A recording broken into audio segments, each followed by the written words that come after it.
back, everybody. This is our 4th episode. Welcome back, everybody. That was Gabriel giving our great introduction to our 4th episode of We Don't Know What to Call Ourselves Yet. But luckily, we have 3 names we've come down to. Russell, Steven, and I have picked. And the 3 names we've got is Making the Cut. Hopefully we'll have a graphic right around here, maybe up there, or down here. Hard Knock Knife.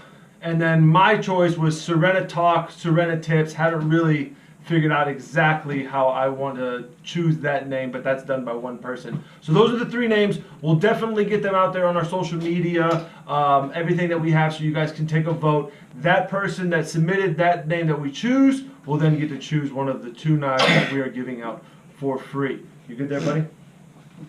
So, in today's video, we are going to do a quick overview over the knives that we have going into stock, and we're going to be changing that a little bit. I'll give you a little bit more in depth on that when I get into it. And then second, we'll go straight into our topic of the day, which will be handle construction. So stay tuned, take a look at everything that we're doing, and don't forget, comment, share, and follow us on social media if you haven't already. Let's get to it. Alright guys, so here we have all of our knives going into stock this week. We're going to make this video a lot shorter so that way it's more about our tip of the day. You will definitely be able to see more of each one of these knives individual on our social media and our website at serenityknives.com.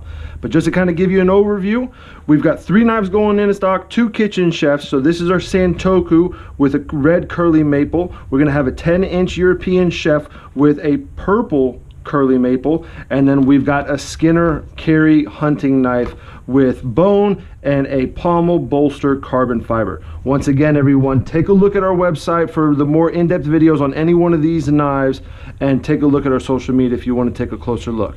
Thanks.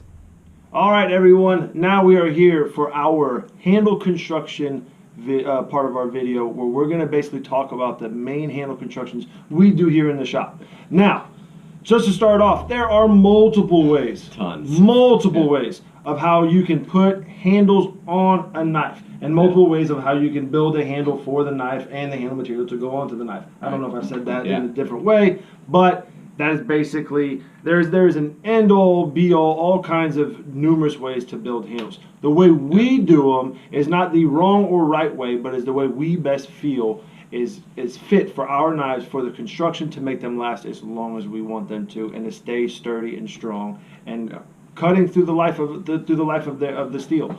So the main 2 types of handle constructions we do are full tang and hidden tang.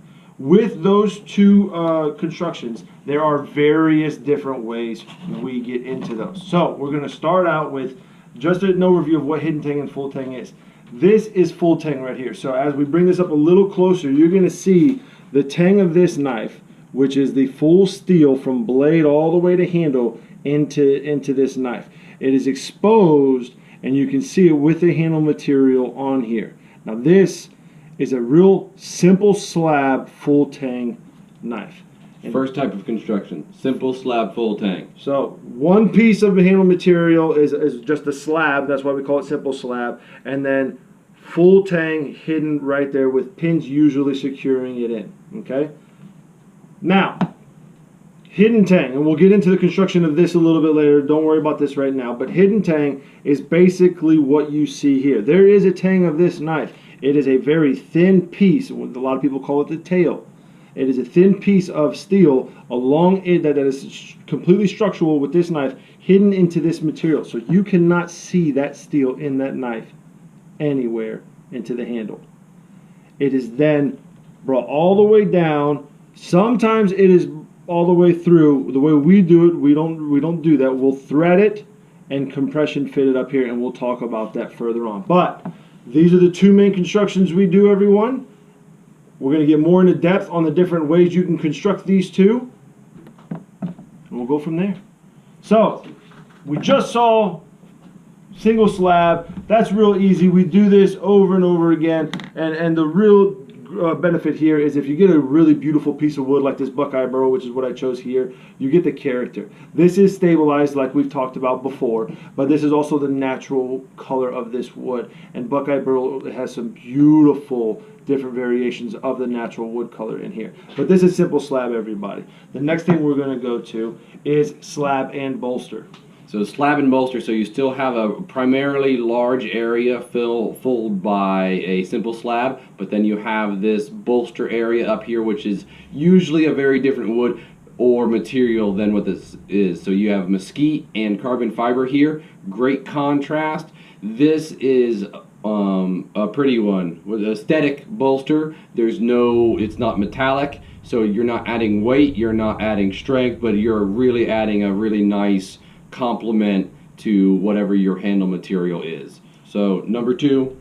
So you said that it's not adding weight. Now, are there times where you get people to ask you to add weight to that with a bolster or a pommel? Yes. So we use brass, copper, or stainless steel, and that will really add a lot of weight here, or like in type number 3, which is with a pommel, is up here. On a really big knife, so if you have a really big knife, and you want to pull the weight back to where it's balanced properly, you can add brass or copper back here, and it will really help shift that weight. You know, adding it on the bolster or the pommel will change it differently. But yeah, there are times when we'll do a big 10-inch chef's knife, and they'll say, hey, we need to add some brass back here to really help pull that weight down. Because when you have a long knife, it's a lot of point weight, and professional chefs, they'll get fatigue after a while. So this bolster, again, is cosmetic, aesthetic, however you want to think about it. Some nice pretty koa complementing that sugar maple. And typically when I do these, the grain on the handle material is going this way, and I'll turn the other material 90 degrees so it goes up and down. And it's just a nice contrast to do, something pretty to look at. And so you did mention that if the weight of the knife is up here with the amount of steel, that usually you do something to counterbalance. But just so you guys know, with a lot of the knives that Russell does, that's not an issue. He makes these so thin to where it actually has a very great, and this one itself has a great feel and balance in the hand. So there's no need for something metallic right here in order to counterweight this. But we do have an example for that, and that's going to be next. It is a pommel and bolster. And so, again, this is a 10-inch chef's knife with a 2.5-inch depth. So regularly, you'd have a lot of tip weight. And so you put some copper bolster and pommel back here. It really helps pull that weight back. So this is almost to the point where it's handle heavy, which, depending on what you're used for, you basically lift the knife and it will help bring it down and ease your cut. So that's copper, bolster, and pommel with stabilized giraffe handle. So that's number 4 style of handle construction on a full Before you put that tang down, knife. I just want to show people this is a beautiful handle, everyone. This, I don't want to take too much time, but I like to call copper the rose gold in knife making, and that is just beautiful, guys. I love what Russell did here, and this is a 2-tone dyed giraffe bone. Okay, enough about that. I don't want to get too much into that. Okay, next one, we have a couple examples of this one because it's cool. So this is what happens when you interrupt or put an interruption in with a handle. So these two, the front piece and the back piece, are the same piece of wood. You cut it in half and you literally interrupt it with something else. So this is purple heart with giraffe bone, and this is spalted pecan, I believe, also with giraffe bone. And it just, again, it's pretty. It doesn't serve any functional purpose. Everything's stabilized, so you won't have to worry about shrinking or cracking or any of that. But it's pretty, and you can really make a nice contrast of colors. And then actually using the same interruption, but what we're talking about here is number 6, adding liners. So these have a couple different uses where it can add a really nice contrast of colors. It can also help thicken up a thinner handle material where you want to beef it up. This is a new handle material called Juma that we've been using, and it only comes right now in 1/4-inch sizes. So I put a couple G10 liners in there. nice contrast, and it helps thicken it up a little bit so it fits nice in the hand. So whenever we're given a handle material sometimes from a customer or asked for certain handle material by a customer who has big hands or wants a thicker handle, we'll use these liners right here to thicken up the handle. And just as Russell said, this handle material, Juma, only comes in a certain size. So when we want it to be on a bigger handle for bigger knives or whatever the use, we'll use these liners, not only as an aesthetic touch for different colors, but also to give the size of this handle a little bit more girth. And so it fits in the hand really well, everybody. But that is interruptions with the liners right here. Okay, and now we're going to talk about two different types of hidden tang. So we went over the threaded type of hidden tang. This is a compression type of hidden tang. So again, no tang poking through at all, but you also don't have brass or copper or stainless steel on the bottom of this. This is antler. Antler is not going to hold a thread. It's an organic material. It's not going to take threading. So what you have here is literally we'll solder the guard on and create a nice little contrast with some copper and literally fit this perfectly up to it, and then drill holes through the handle material and through the tang to where all of this compresses perfectly to where when we glue it up, it's going to be seamless and beautiful. So instead of having something down here to keep everything held on, we're using these pins as this is compressed down and drilling holes as the compression to keep this down. Yes. So everything here is structural as far as when it's coming out. Correct. Now, that will basically, it's all right. That will basically keep from this handle slipping off, correct? Correct. Awesome. Yeah, you awesome. have that lateral positioning with the pins. Now, one other thing I don't want to point out, Steven did a great job polishing that. I mean, that polish is beautiful. This is actually a custom that's in progress. It's not finished. It's not even heat treated yet. But look at that crown. Yeah, I mean, guys. That's gorgeous. That's a nice one. Now, we have a couple hidden tangs here, but in the kitchen style, we have a specific hidden tang, and Russell's going to go over that one right now. So this is a very traditional Japanese way of doing handles.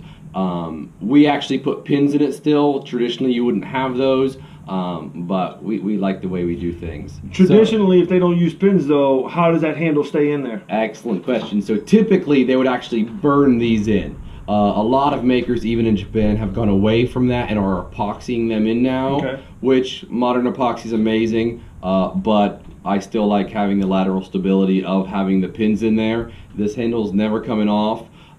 There are several ways to do this. You can cut the handle in half and basically mill out or chisel out the area where the tang's going to take up and then glue it all back together, or you can round it out from the center the way we do with like an antler, because you're not going to cut that in half, or you can burn it out, which is a multi-step process. Do not do it in stabilized wood. I did that once. I'll never do it again. So what Steven did on this one is he actually cut it in half with a super fine saw, so you can almost not even see the seam in there.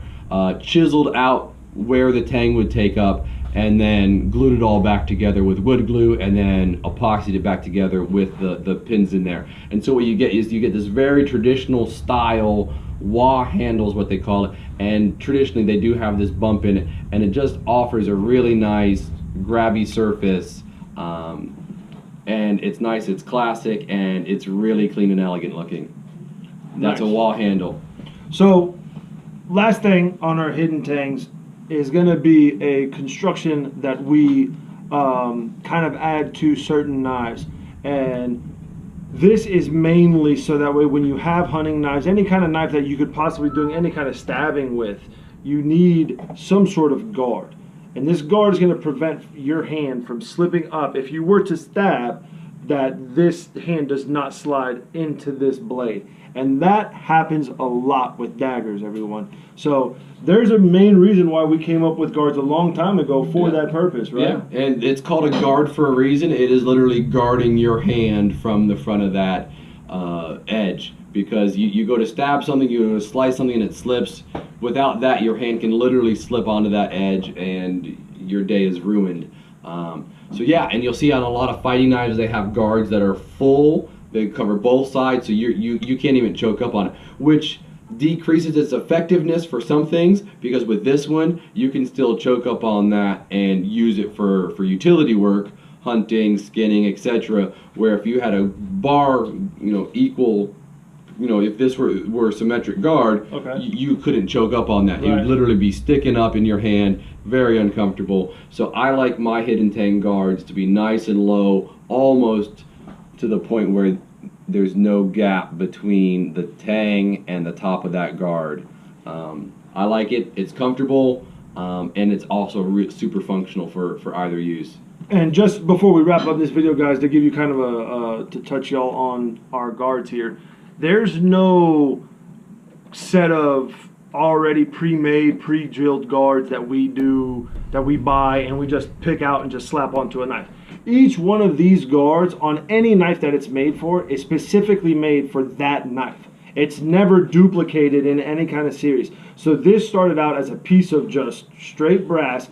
We mill it out or file it out, whatever we do to get our knife in there. There's multiple ways to do it. And we fit this guard, design it, shape it specifically for this knife. You will not find this guard on any other knife that we sell or anyone else sells because someone handmade this guard. So on each knife, whether it be a guard just for the front or all the way to the back, both, either way, when they're made for these knives, it is one piece custom made for that specific knife, guys. And that's what adds a lot of value to some of our hidden tang knives here, because you're not going to find this handle construction, this handle material on one knife anywhere else the same way we do it. That's just one of the artisan things that we do. But that's going to wrap up our video today, guys. We hope we made it short enough this time so that way everybody gets a little bit more views. We've tried to condense our video this week, and we're going to continue to try and do that so that way it's a quicker video. We're going to be adding more content though, so be on the lookout for our content as far as